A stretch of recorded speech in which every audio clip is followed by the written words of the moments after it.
You got the best podcast, the hottest podcast in the world. The Chris Voss Show, the Minute Podcast with guests so you may experience serious brain. Get ready. Strap yourself in.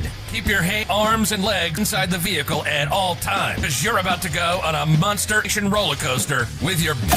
Now, here's your host, Us. Hi, folks. Chris Voss here. Show.com. Chris Voss Show. Hey, we're to have you with today. And listen, thanks for coming by. One Chris Voss Show. Make sure you go and watch 700 podcasts that we have. Listen to them, capture them. We might interesting things in the future where we might like a throwback Thursday and bring Thursday retro episodes back. What we're going to do with that. We've got a whole amazing authors show, including the most amazing we have today, of course. We'll be talking about him in a second. But it's time to see the video version of the cast. Go to youtube.com for Chris Voss. Hit that bell notification if you make you feel like you're part of something. A hug family about you. And remember, Joe never judges you. Also go to Goodreads.com, Chris Voss. You can also go over Facebook groups, LinkedIn groups, and Instagram accounts as well. Today we have a most amazing author on the show. I was actually came across in Clubhouse, the Clubhouse app, if you're familiar with that. We were in one of the rooms and he was up on the dais there talking about the launch of his new book. The gentleman's name is Tim Storey. He is the author of many books, but the latest one, The Miracle Mentality, Tap into the Source of Magical Transformation in Your Life. Tim is my friend, life coach, humanitarian, nice guy. Welcome to the show, Tim. How are you? I'm great, and I was enjoying hearing your voice. Like when you did the intro, I was impressed, and I hear good voices. You like barely sang. No one wants to hear me really sing. That's what it is. No, but I said barely. Okay. Chris, what an honor to be on your program today. It's an honor to have you, my friend, and congratulations on the launch of your new book. Yeah. So this book, you never know when you launch a book, right? So I've been working on it for 3 years, Chris. Writing it, rewriting it. I have an amazing editor who is a teacher, professor at Princeton University. And we would just go back and forth. And I really think we've created some magic here. Awesome. I knew that it was brewing, but then it happened. And now it's selling like hotcakes. Is that still the same? Selling like awesome. Hotcakes. Yeah. And I think I heard you on another broadcast on my research said you guys sold a lot of books just off that Clubhouse room that you did. Yeah, the rumor is over 20,000 in one night, just in the opening alone. But what's happening is my friends are being nice to me. Oprah's going to interview me, Steve Harvey. I'm going to do NBC Today Show in 3 days, then ABC Good Morning America, then my buddy Gail King. So we're just going to roll. Just go help people to try to build up their mentality in the midst of all this mess we've been dealing with. That's awesome sauce. In fact, I've seen Gail on Clubhouse as well. Give us your plug so people can find you on the interwebs, check out your website, and order up the book. I think the easiest thing, Chris, is just Tim Storey, but it's STOREY.com. So timstory.com. Then you'll find out what I do. And we'll talk about the books and then we'll talk about it later. But timstory.com. There you go. So do you want to talk about what motivated you to write the book, or do you want to talk more about what you do right now? Because you mentioned you might want to talk about it later. I'm open to it. You asked me the question and I will answer because this is the Chris Voss Show. Let's move some books first. How about that? So okay. Tell me why you wrote this book. All right. So can I pick it up and show it? Yes. Okay. Watch this. Yes, please. Do you feel the magic? Oh, I feel it. I can feel the magic. It's coming near you. It's coming near you. It's like 3D. Just amazing. So, Chris, being that we're friends, look at this first chapter, Discovering the Miracle Mentality. Here's what I found out. Little kids, they love to imagine. They love to believe that there's more to life than what they see. You would agree with that? Oh, yeah. Because when I go speak at these schools for kids that are like 6 and 7 years of age, because I speak to all ages, and I'll say, what do you want to be? An astronaut, little girl, a ballerina. It's something like magical. So discovering your miracle mentality. And then I talk about chapter 2, toiling in the mundane, the messy, and the mad. Here's what happens to us. We start off as kids with these magical thoughts, and then guess what happens? Life interruptions start to hit you. Maybe you're a kid, find out you got asthma. Maybe you're a kid, your parents get divorced. Maybe you're a kid, something bad happens to you. Maybe you get bullied. And I find that what happens is that all of a sudden people go from what I call the recovery zone, okay, which is like stuff they're going through, and they're so deep into that recovery zone, they have a hard time going into what I call the discovery zone. Mm-hmm. So as adults, most people that I know don't spend much time in the discovery zone. So I'm teaching you in this book how to realign yourself with your miracle mentality. There you go. We lose that innocence that we had as a child when we look at the world as in a great thing of possibilities and wonderment and curiosity and learning, and then we get jaded as adults, don't we? No doubt about it. And you use some amazing synonyms. It's like you walk around with a dictionary. It's not too bad. I went to public school otherwise, but that was good. Because I'm a bit of a wordsmith, man. You were just laying down every synonym right there. But there's no doubt about it. We lose this wonderment. And what I talk about in the book is we have to live in the mundane. The mundane is trash day, throw your trash. Got to wash your dishes. You got to keep your house clean. You got to go to the DMV. You got to get your registration tags and actually put them on. Get my point? That's like mundane stuff you got to do. But when these life interruptions happen, from life coaching people for over 30 years, I find that the messy gets into their mundane, okay? And now you got the mundane and the messy. So you're not really looking to think like miracle, magical thoughts, extraordinary thoughts, because, man, you're just trying to deal with your mundane and your messy. There you go. It's hard to get really excited when you're taking out that trash. There's not a lot. No doubt about it. Okay, but let's talk about messy. Let's talk about COVID-19. So February of last year, we were just like flowing. Heard some stuff on the news about some things were going on. And March, people are wearing masks. We're quarantined. And people are nervous. There's a lot of fear that hit people. People lost jobs. And then it gets really messy. And for some of us, that people died. Because of my background, I have a doctorate in world religion. I just officiated 2 funerals in the last 4 weeks. So this is real stuff, and both COVID related.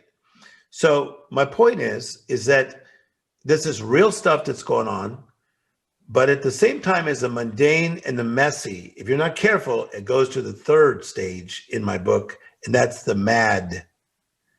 The mad or the madness, when everything is just chaotic, okay? And let's think about this for a minute, because a lot of people, Chris, haven't you seen some of your friends start to struggle? Yeah, we've all been struggling with this coronavirus thing. This pandemic has just been quite upending. Upending is a good word.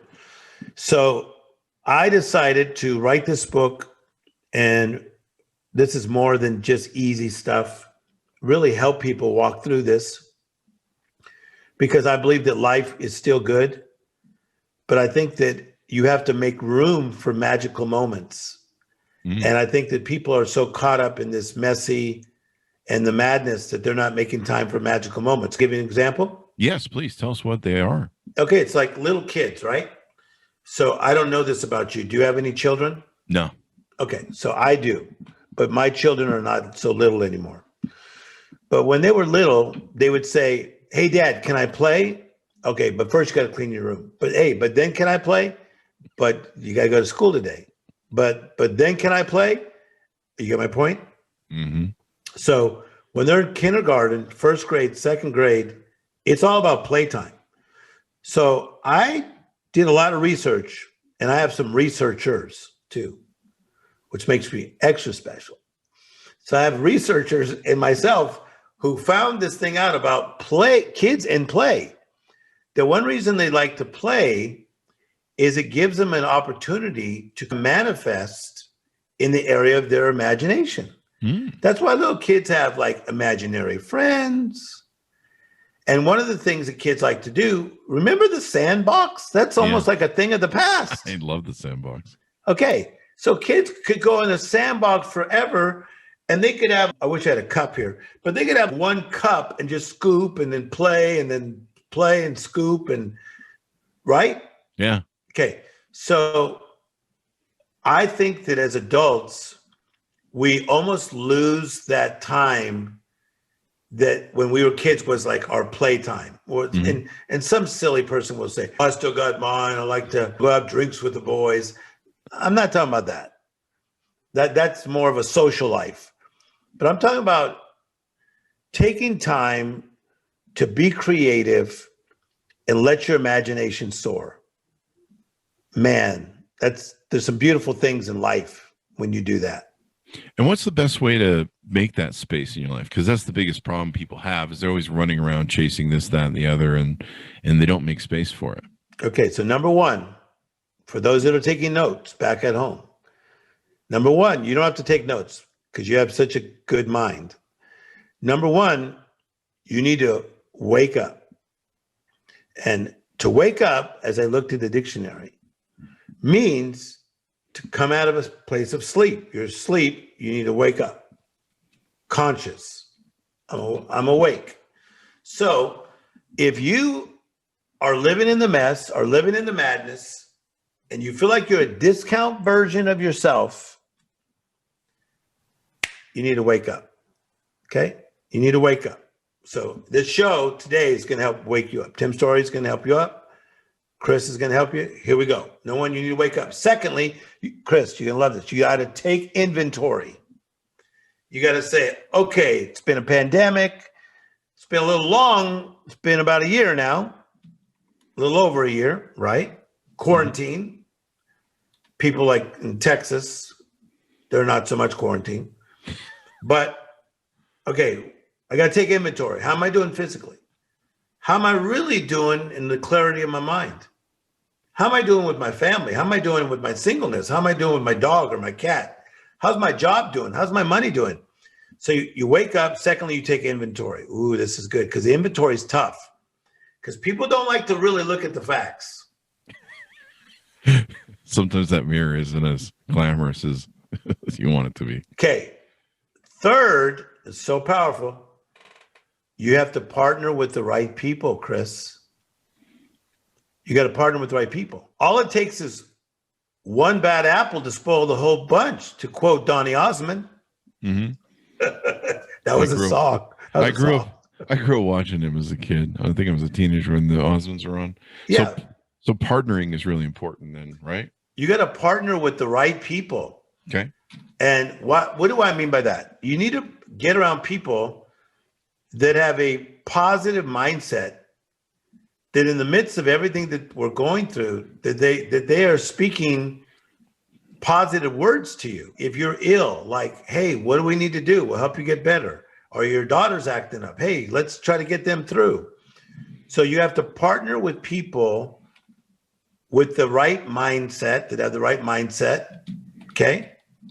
And have the right motives, okay? So mindset and motives are very important in this whole partnering with the right people.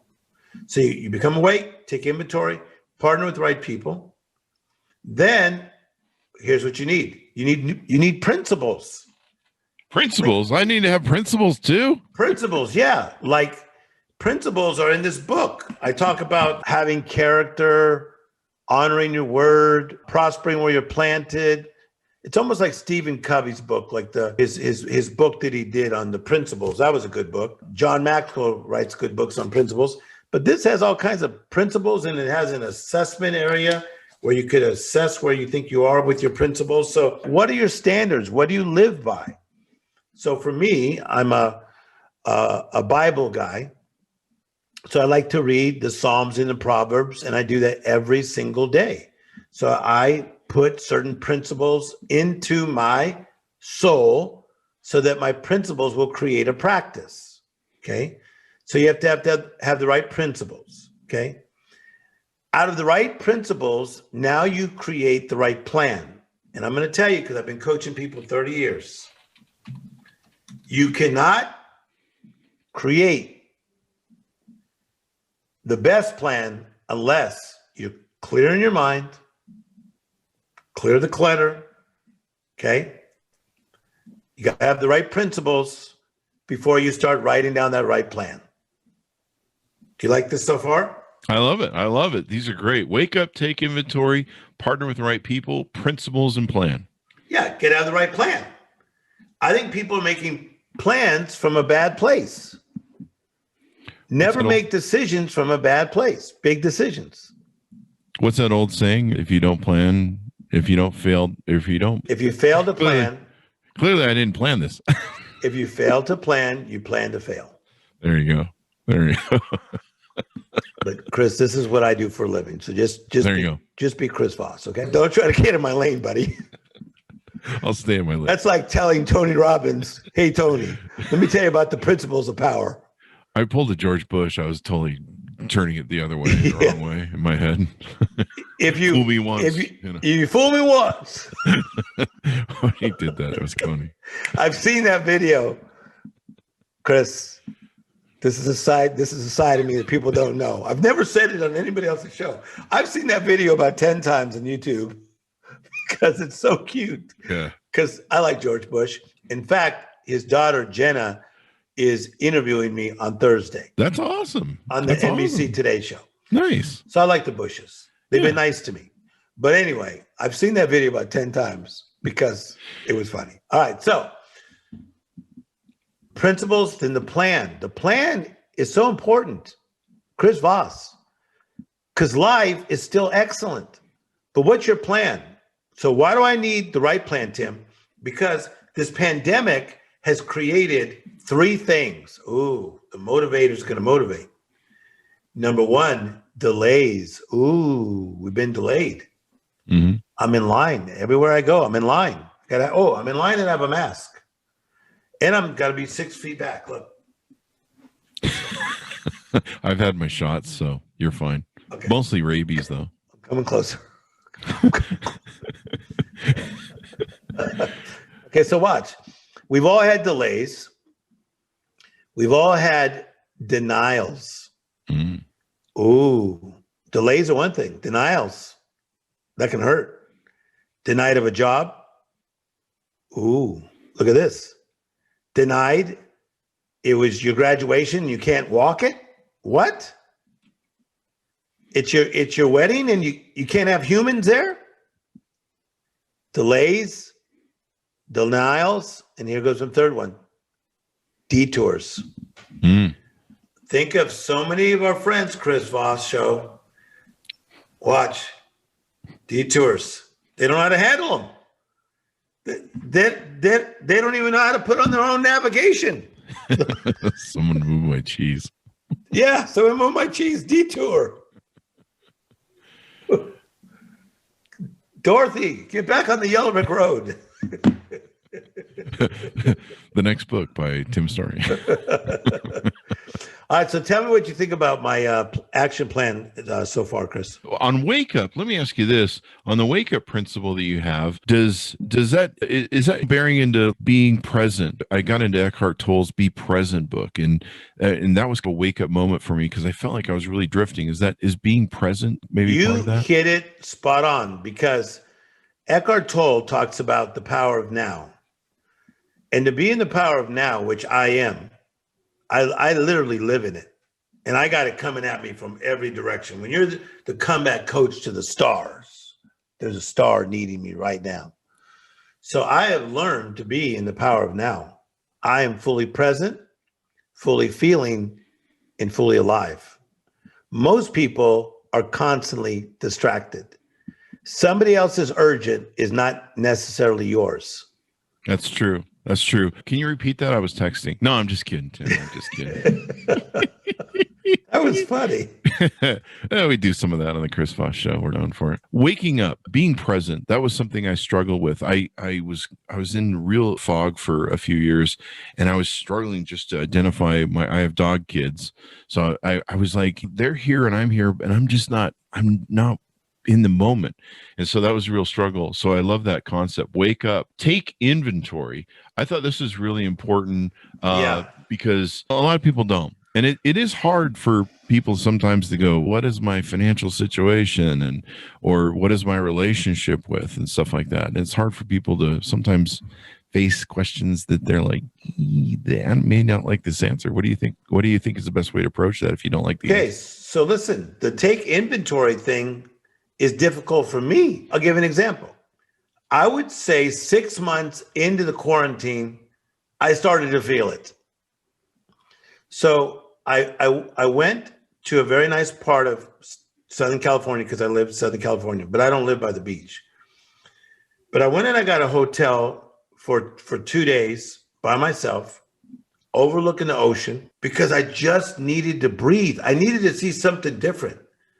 I was going stir crazy in my own house, but yet I didn't tell people about it because Tim's story. But man, just to get out and take early morning walks and see the seagulls, really not even joking with you. Yeah. And then to go to a little restaurant and have my mask on. And one of my buddies, a guy who's a creative, met me for dinner one night. It was just nice to talk to a human being like that. And then get back out there the next morning and walk on the beach and see the seagulls. 2 days of clearing my mind so set me into a better place. And that was because I took inventory and I realized I had gone from mundane to messy myself. Mm-hmm. And so, taking inventory is not always easy, but we got to do it. I used to do that too. I learned as an entrepreneur that when I get burnout or fried, instead of trying to do that once a year vacation thing, I take weekend vacations like you did. I go down to Santa Monica's Fairmont and get a room there, and I would open up the windows and literally sometimes strip the bed, put it on the little patio there so I could fall asleep or listen to the waves crashing. Now I'm smirking because you just mentioned one of my getaway places, that hotel. Yeah. So my friend runs the Bungalow, which is that nice restaurant outside that overlooks the ocean. The famous Brent Bolthouse, whose parents, his in-laws, are part owners of the Golden State Warriors. That's one of my best friends of 25 years who has the Bungalow. So I love the Fairmont. Then you got to cross the traffic light to get across the street. But how beautiful is that stretch? Oh, it's beautiful. And then you go to the left, look to the left, and you see the Ferris wheel over there, don't you? Yeah. If I can't get in the Fairmont, I go to the Lowe's down the block. Another great place. Yeah. Beautiful. I love going in the atrium of that place, and they have the whole line of the palm trees. Do you see how you're feeling better just thinking about it? Yeah. In fact, I gotta go, Tim. I'm going to the. Oh my God, ladies and gentlemen, I'll finish off the Chris Voss Show. This is Tim Voss. Just meet me there, Tim. We'll have lunch. We'll finish recording. It's Tim Voss, the brother you've never heard about. We'll just meet at the Fairmont, and we'll do the rest of the show there. Do the rest of the show there. My goodness. I'll do the show live. So partnering with the right people, I love this part too. When everything started falling, events started canceling. The Chris Voss Show, we do a lot of events, CES, shows, South by Southwest. We have massive sponsors, massive packages that we do, and we take the show basically remote.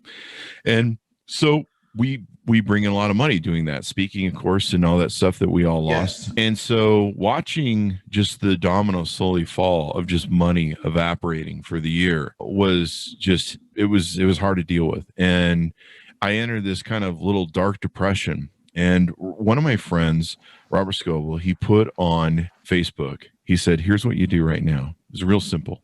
Here's what you do right now.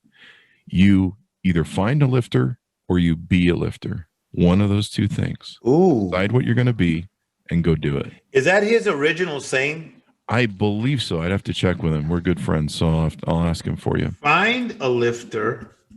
Or be a lifter. Or be a lifter. Yeah. And that got me out of my funk. It took me a little, I had to fake it till I make it. And so I said, look, okay, he's always my lifter. And so I said, what assets do I have? I took an inventory, like you said. And I said, you know what? I have the Chris Voss Show. I have an audience. I have people listen to me all over social media platforms. People love you. I don't know about that. Let's not push it. But I've heard that. I think it's more like disgust and hate, but still they follow me because they want to see when the car is going to crash and burn. I've seen those tweets on Twitter. Actually, they're funny. But anyway, I took inventory and I said, what can I do? Well, what am I good at? And I'm like, yes. I'm good at being a lifter. I'm good at being an inspirer. I'm good at being there. So I've just got to fake it till I make it. And I did a bunch of shows that were really hard to do. It was really hard to get in the lifter gear because I really wasn't in the thing. But I knew if I pushed it, that if I worked to try and be a lifter, and what's nice is I lost a lot of my companies that we built over 20 years, a bunch of them with the crash in 2008. And yes. I had a toolbox that I learned from there after I had to reinvent myself and become someone new and establish new companies. And so I fell back in that toolbox and went, okay, I know how to do this. This was hard in 2008, but now I know what to do right now.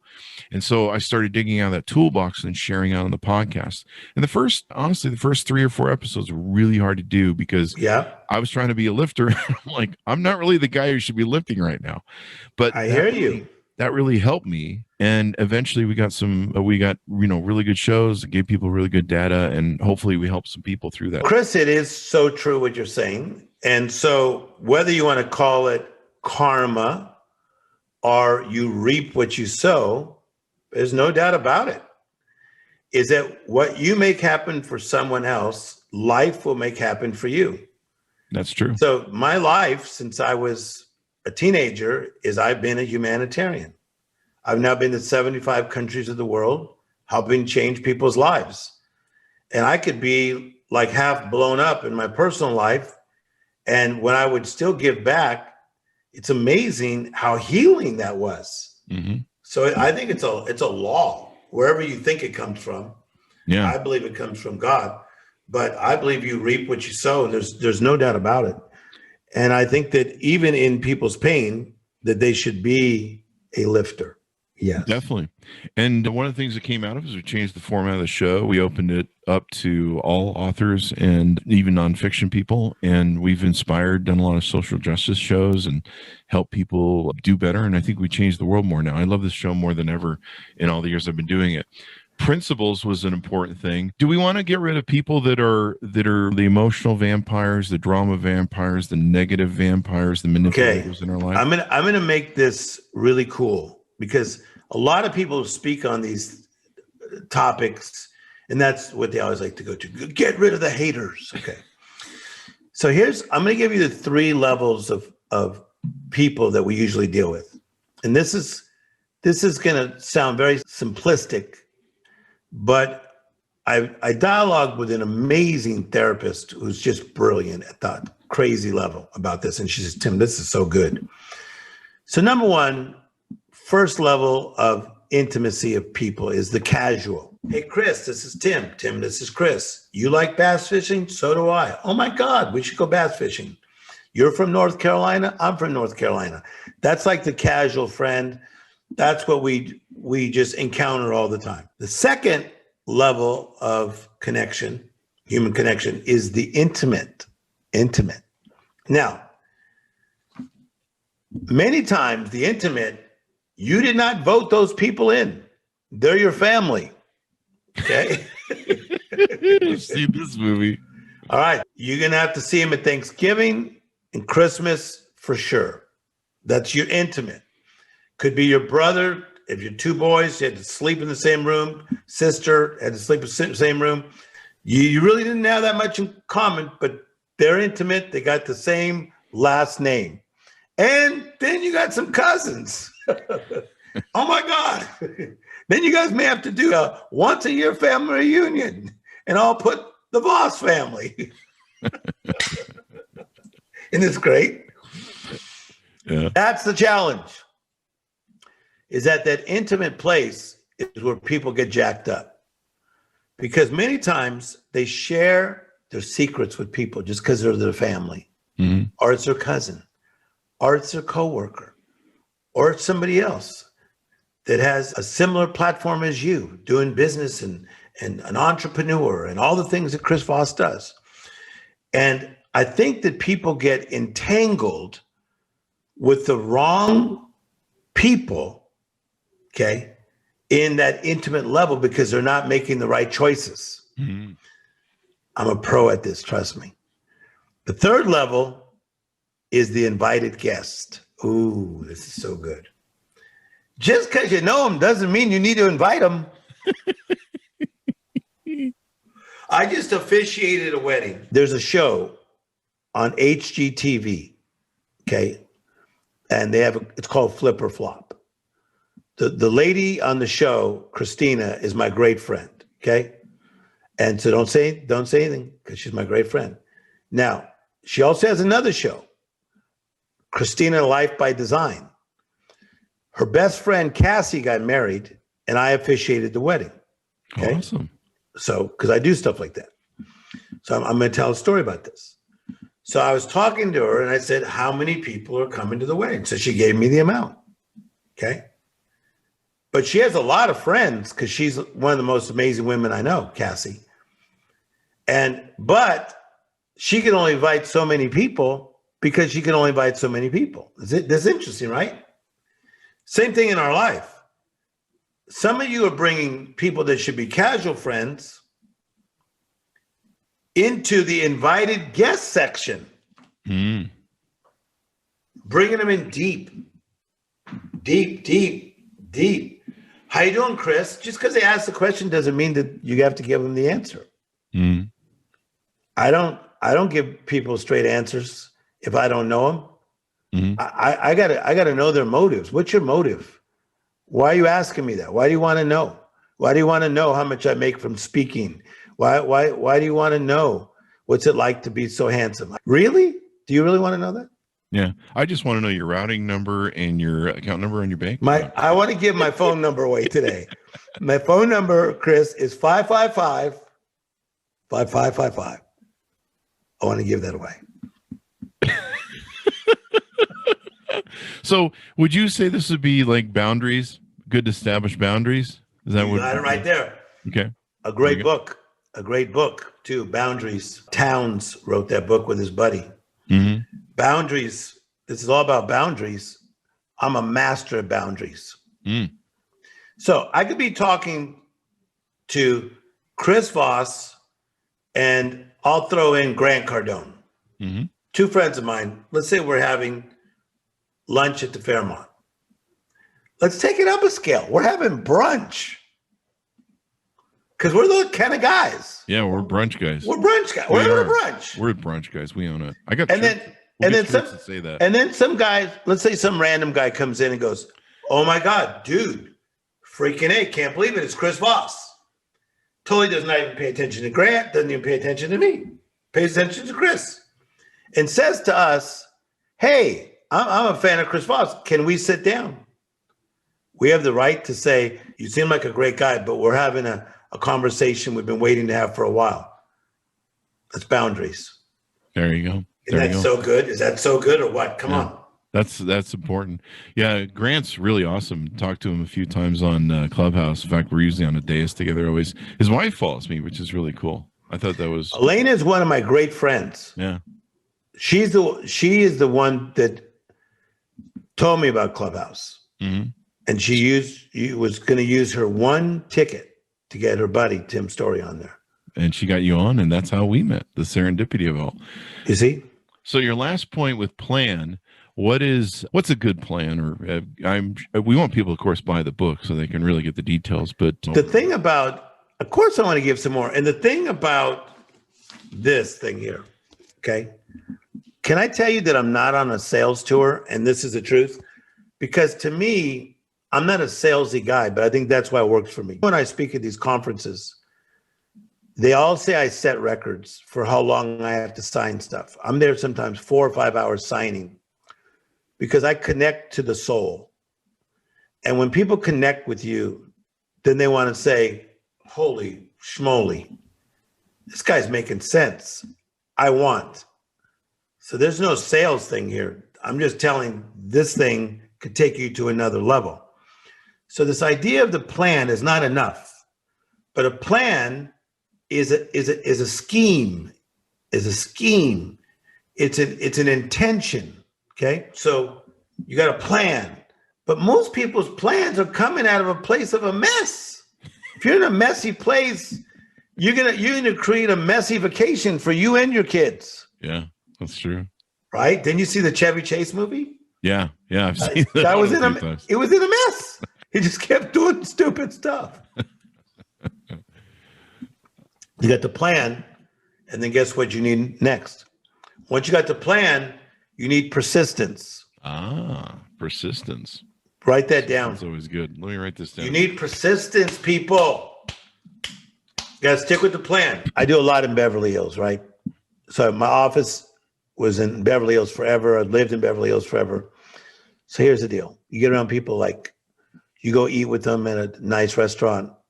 I'll take the Polo Lounge, Beverly Hills Hotel. And so maybe the wife of one of my friends says, oh, I don't eat that anymore. I'm vegan. Okay. How long you been vegan? A day. Welcome to California. Welcome to California. LA. Yeah. But catch her in 3 weeks, she's something else. Then catch her in 4 more weeks, something else. So common, not just with women, men, just people in general. You got to be persistent. Mm-hmm. You got to keep on keeping on, right? You know, I got to learn how to push through.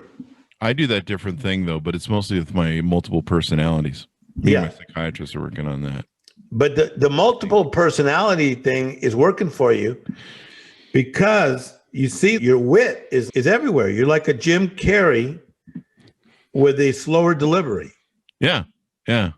He drinks more coffee than I do. That's what it is. But as long as my psychiatrist and the judge says, as long as I stay away from the voices that say kill, kill, kill, that personality, I'm okay. Exactly. Yeah. Yes, and you're allowed to be on the air still. My parole agent's in the other room, so he's just waiting for me. So this is awesome. Persistence, because if you fail to plan, you plan to fail, and if you're not persistent about that planning and executing, you're not get back up. See, I think so many people, like, let me tell you a confession. All right, here we go, guys. We're about to get the confession from Tim. This is a confession. So I am not a great snow skier. I have been 2 times.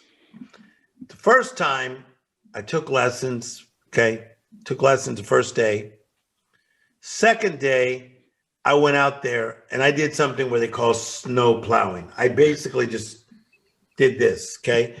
So it was all guys, like guys who do well in life, and they're like, come on, Tim. Whoa, Tim Storey, what? Come on. This is not what I expected. They're like, okay, I'm from Compton. That's not really what we aspire to become. Snow skiers. Are you with me? Oh, yeah. I grew up in SoCal. I was not into skiing. I still am not into skiing. Okay, but just here this is. So the second time I went skiing, okay, I'm trying to tell you, it wasn't much better. I was still like snow plowing. I was a little afraid. But guess what? They were little kids. Whew, whew, zoop, zoop. I think one went through my leg. Whew. That's what the sticks are for, to hit them with when they go by. 100%. Yeah, you gotta trip them up. But show them. So now I got these friends of mine, fancy friends, and they all want to keep taking me snow skiing, and I've decided to stop avoiding it. So I probably within the next 2 weeks, because it's still that season here in California, am going to go up to those mountains up there, to Big Bear, and I'm going to take lessons, or I might go to Utah or somewhere, and I'm, doggone it, Chris, I'm going to be persistent. Mm-hmm.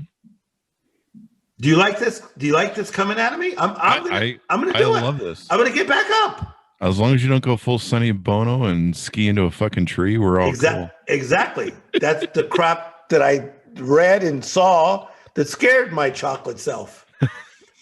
So I was afraid, I'm going to fall. Oh, then I'm going to get up. Then I'm going to fall. Then I'm going to get up. I'm going to fall. Welcome to the world, Tim Storey. Get your chocolate self out there. Get some skis and fall and get up and get better. Yeah. Do you like this? Do you like this as a life coach? I love this. The whole reason I don't ski is because I'm against trees, though. That's just for me, though. But that's me. I'm listening. So some other chapters in your book, Activating the Magical. Do we want to talk about that just a little bit? Heck yes. Okay.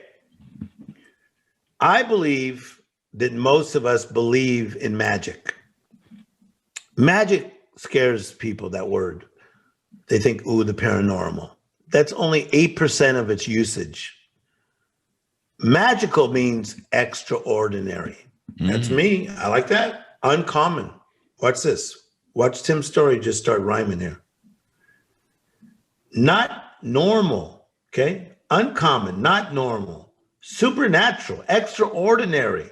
So this guy, Walt Disney, walks into an amusement park in the 30s, and he says, I'm going to build my own amusement park, but mine's going to be, watch, different, better, and more magical.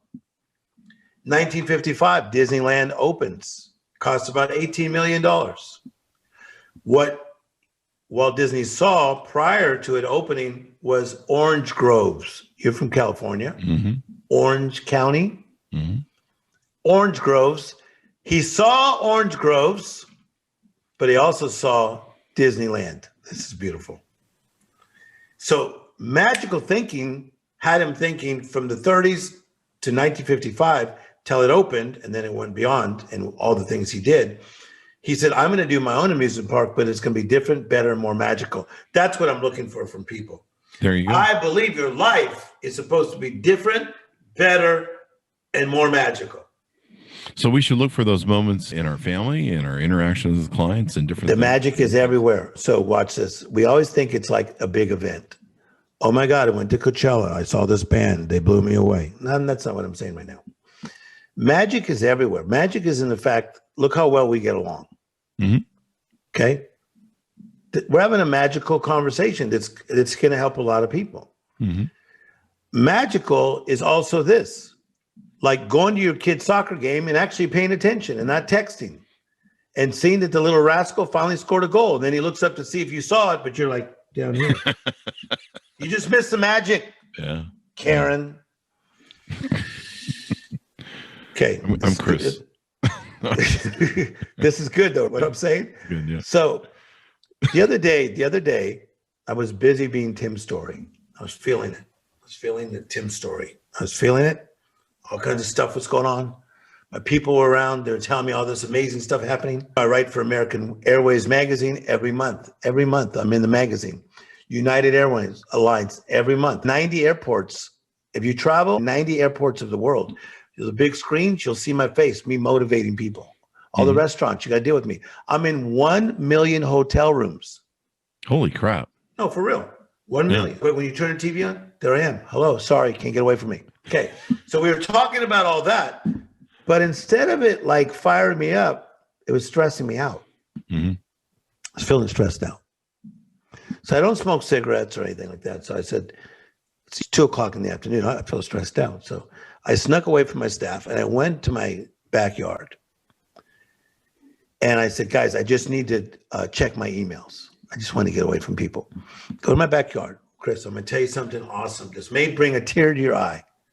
You're sitting there, a little stressed out, even though I'm in all these things are happening. People are loving me. Oh my God, look at me, life coach to the stars. I'm outside, out of nowhere. 3 butterflies come by. They come so close to my face. I'm not kidding. I almost felt it. They come by. I'm not joking.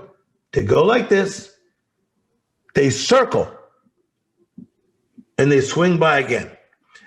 So I call a friend of mine who's into stuff like this. It's a lady. She goes, describe them. So I describe them. She tells me what kind of butterflies they are. She goes, that is so unusual to see 3 like that together. And she explained all these different things that we won't talk about right now, but she explained all these things about butterflies. So I feel that if I had had my head down, just caught up in all my craziness of life that hits me sometimes, it hits us all, I would have missed the magic. Yeah, most definitely. Most definitely. That was a cool thing. And then it was almost like they said, let's go back. He's awesome. And they curl back. Yeah. Maybe they needed coaching, though. Maybe that was. That could have been it. Probably that. But Needs me, butterfly coaching. So the magical,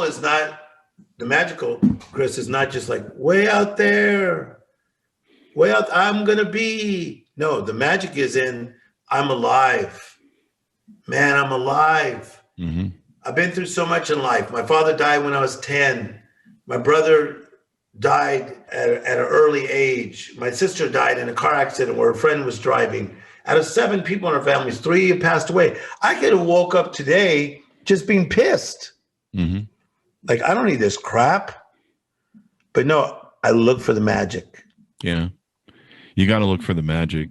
I remember when my dog, I had my husky had cancer for a year and a half, and I was hospice carrying her, and I was really angry about a lot of things, and I don't think I was dealing with it well. And a lot of times she would just come by once a day, go potty outside, come back in. And she didn't want to be messed with when she was going through what she was going through. She was old too. She's kind of like I am now. She's like, don't mess with me. I just leave me alone. Let me sleep. And so a lot of those moments went by when she would finally come out, and I wouldn't try and jump on them and go, let's spend some magical time together. And so now I love this already, but keep coming. But I love this already. And so now with my dogs that I have now, I try and take moments out when I'm in my day where we go play in the yard, and I schedule time. I go, we've got to go at least spend 15 minutes with the dogs outside. Yeah. And I look at them and I pet them and I look in their eyes and I make connections, and I think about how beautiful and great it is that they're in my life right now and how blessed I really am. And it really helps me focus on them, their importance to me, my love of them. And they're trying to have that sort of same connection with me too. They're looking at me going, Dad, look at us, play with us. Don't walk by as you're going to the bathroom or whatever I'm doing, go in the kitchen. Well, here, spend some time with us. And so, yeah, these magical moments that we spend, and sometimes they're over an instant. But I love what you're saying, because you were in a bit of a mess with your dog. I almost wish it was a different name besides dogs, because I think you did say something like a phrase, husky, but also my pet kids, gosh, my dog kids. Yeah, your dog kids. I'm not kidding. Some of my friends that have dogs, they are like such a blessing to their lives. Mm-hmm. And I see the connection. If I didn't travel so much, I would get a dog, but I travel too much. And so I can't, but what a blessing that a pet kid can be. But you had to rise up and take inventory and say, come on, Chris, step up your attitude here. There's still some magic in the middle of this tough situation. Yeah. So I think we're helping people today. I think we're telling them that in the midst of their setback, they don't have to sit there, don't settle there, don't cement yourself in that setback, but get up, that life is still magical, life is still good. No matter what you're facing, it could be really crappy stuff, that there are still some great moments. And right when you think life is not great, look around at kids. Pay attention to them at Target or Walmart or the shopping center and see that they're still moving, they're still flowing. They got a look in their eye. They're still asking for ice cream and toys. And even though your life feels like it sucks, look at the future, meaning these kids coming up, man. Yeah, we got to get back to that wonderment, that curiosity, that love of life. And I try and look in my dog's eyes. I try and spend time with them. I try and connect. And just like we talked about with the wake up point, several things. I just want to touch on some of the chapters here, and people should really check this out in the book. You touch on parenting, love relationships, friendships, work career, money, health. And then you do some summaries, and you have in there a miracle mentality workbook as well. Yes, I do. We put a lot of work into this and a lot of money into this. I put a lot of my own personal money on this, even though I'm with a big company, HarperCollins. I put a lot of my own personal money to get the right researchers to take this book to this level. I am so excited about this book, and I get to be around a lot of bright people like yourself. And so some of my people that they do things at a crazy level, what they've come back and said about this book is really touched my heart. Holy crap, Tim. This is not just a bunch of fluff. Like you dug deep and you made me really take inventory in my life and even write things down. So this is for the purchase. It's worth it. That's why some people are buying 1,000 at a time. I don't know other books that someone could say, yeah, I know people that are buying 1,000 at a time. It's usually people that have a lot of employees. But why don't you buy two? Do a twofer. Get one for you and do one, because of what your friend said, to be a life lifter. Mm-hmm. That'd be a cool thing, right, Chris? Definitely. If people did one for themselves and one for somebody else. Mm-hmm. That's what happened on Clubhouse. People started going wild. And one guy said, I'm going to buy 5. Then the guy said, I'm buying 50. Then it went up. They started going, I'm buying 500. I'm buying 500. It just took off. I love that platform. It's so awesome.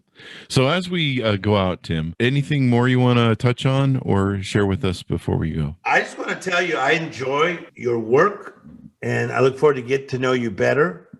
And maybe we'll collaborate and do some brilliant stuff, kind of like Ebony and Ivory. Mm-hmm. It's a song. Yeah, I know. I grew up in that. I grew up in the 80s too. And so I'm proud of you, Chris, and your journey and who you are. And then I'm sure you've had times where you failed and had to get yourself back up. And thank you for doing that and spreading the love. And it's a privilege to be on your show today. Thank you. And I'm proud of you too. And thank you for spending time with us today, inspiring us and taking us to the next level. You're welcome. There you go. Thanks very much, Tim. It's been awesome to have you on. We're all going to be ordering your book. Order Tim's book up from wherever you want on the interwebs. Give us your plugs before I go out too, Tim, so people can look you up on .com. Storey.com. So STOREY.com. But the Miracle Mentality book, look, the Miracle Mentality book, it's everywhere. It's all over Target. It's all over Walmart. My friends, it's all over the airport stores. That's not easy to do. Mm-hmm. And so my friends who go to Target, a lot of them do, I guess, and Walmart, they're taking pictures nonstop and sending it. But you can get it on Amazon, and it's also on audio, and you get to hear my voice. There you go. I love that. So you can that. just be like resting. I'm talking to you. I'm telling you about your life like that. I'm just reading to you. I love it when authors do their own audiobooks. I love it. Yes. Because there's just the richness and nativeness to it where came from my soul. No one can speak those words except for the author, really. Came from my soul. Yeah, there you go. And then we can watch for you to be with Oprah soon. All that stuff. Yeah, I've been with her many, many times. I'm in her new book. I get to speak on some of her tours, in her documentary, all kinds of Oprah stuff. Me and her are real friends. Yeah, she's great. She's great. She's awesome. There you go, guys. So check it out. Order the book up from wherever you can. And as Tim said, order multiple copies. Give them away. Pay it forward. The Miracle Mentality. Tap into the source of magical transformation in your life. We definitely need that this time of thing, and use it to lift other people as well. Thanks to my audience for tuning in. Be sure to go to youtube.com/Chris Voss. Hit that bell ding notification. Go to goodreads.com/Chris Voss. Go to all the LinkedIn accounts and all the Facebook groups and accounts and all the multiple accounts on Instagram as well. See us on Clubhouse. I think I've seen Tim on there quite a few times, so hopefully you'll be on there some more. Yeah. I'll talk to you later. You could tell me which groups I should get involved in because I don't know much about it. Sounds good. Thanks so much for tuning in. Be safe. Wear your mask. We'll see you guys